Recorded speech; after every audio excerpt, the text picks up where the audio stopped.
Nadiem Makarim, pria kelahiran Singapura 38 tahun lalu yang saat ini menjabat sebagai pembantu Presiden Jokowi, membawahi Kementerian Pendidikan Nasional dan Badan Riset Nasional atau BRIN, digugat oleh Hasan Asyhari alias Arman Hasan terkait dugaan pelanggaran hak cipta model bisnis ojek online yang dicatatkan atas nama Hasan Asyhari oleh Dirjen Haki sejak 2008.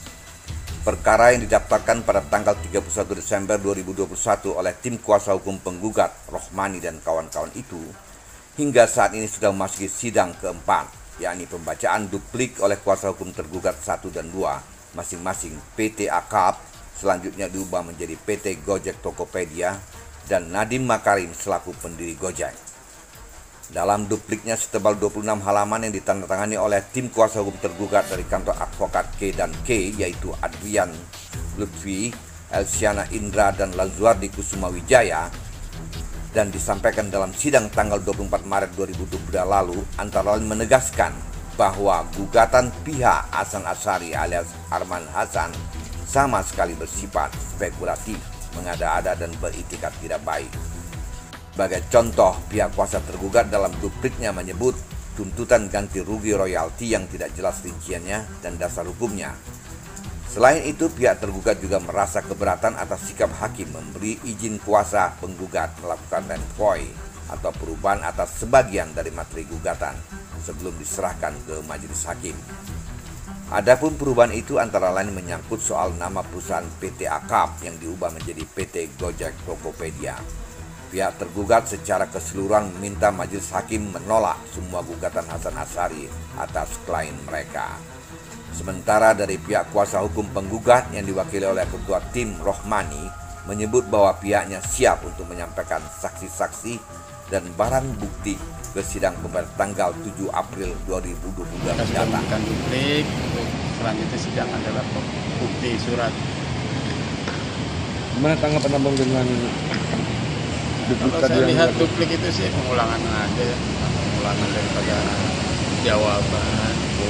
Ya udah selesai jawab-menjawab, tinggal nanti agenda pembuktian tanggal 7 April, pembuktian dari pihak kita.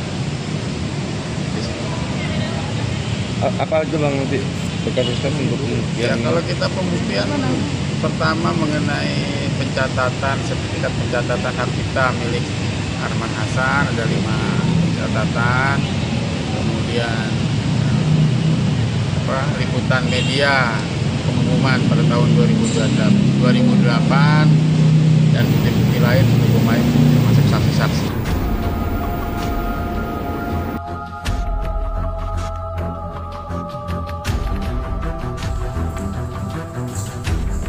Undang-Undang Hak Cipta Nomor 28 Tahun 2014 yang mengatur tata cara dan perlindungan hasil karya cipta seseorang ini adalah produk perundang-undangan yang masih terus mengalami penyempurnaan demi penyempurnaan guna mengakomodir semua tuntutan kepentingan para pencipta.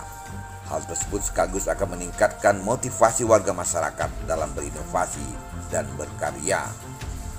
Kasus dugaan pelanggaran hak cipta model bisnis ojol Arman Hasan oleh Nadiem Makarim selaku pendiri Gojek atau PT Aplikasi Karya Anak Bangsa sejatinya berawal dari model bisnis berbasis internet yang pernah diperkenalkan oleh Hasan Asyhari alias Arman Hasan pada tahun 2008 lewat iklan baris, SMS, dan blogspot.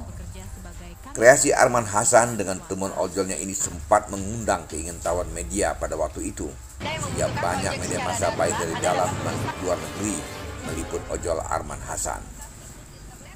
Pada 2010 atau 2 tahun kemudian baru muncul model bisnis ojek online yang dilakukan oleh Nadiem Makarim dengan menggunakan website. Ada yang mengadopsi ide dan gagasan Arman dengan dengan konsep transportasi yang sedikit modern dengan menggunakan teknologi, kemudian berkembang. Dan ada beberapa yang melihatnya sebagai sebuah peluang bisnis yang mereka mungkin punya modal, punya kapital, punya kemampuan, punya teknologi sehingga berkembang menjadi nilainya seperti sekarang ini. Mau batu berjuangan demi Gojek tuh. Ya begitu dah. Kayaknya pas udah selesai itu kayak orang lupa Gojek sama saya. Nggak pernah nyaba-nyaba, nggak pernah negor apa gimana. Padahal data saya pasti masih ada di PT Gojek, nggak mungkin hilang. Karena dipakai aplikasi. Terus apalagi yang menarik menurut pengalaman? Kalau dengan Arman Hasan kenal nggak? Kalau dengan Arman Hasan kebetulan dia tetangga saya kenal sama dia. Mana lebih duluan Arman Hasan sama Gojek yang Bang Jamal? Seingat saya duluan Arman Hasan karena saya ngeliat TV. Di TV itu kok kerjanya pas saya jalanin Gojek sama cara kerjanya Gojek. Saat ini jasa layanan ojek online sudah mendunia. Ketergantungan warga masyarakat terhadap layanan ojol sangat tinggi. Tercatat di Indonesia saja sudah ada lebih dari 10 juta pengguna ojol dan sekitar 2 juta orang yang berstatus sebagai driver Gojek. Mereka para pengojek online ini pada awalnya cukup tertolong dengan hadirnya mekanisme layanan ojol, apalagi dengan adanya aplikasi Gojek. Namun dalam perjalanannya hingga kini para pengemudi ojol semakin dituntut bekerja ekstra keras untuk memenuhi target setoran harian mereka.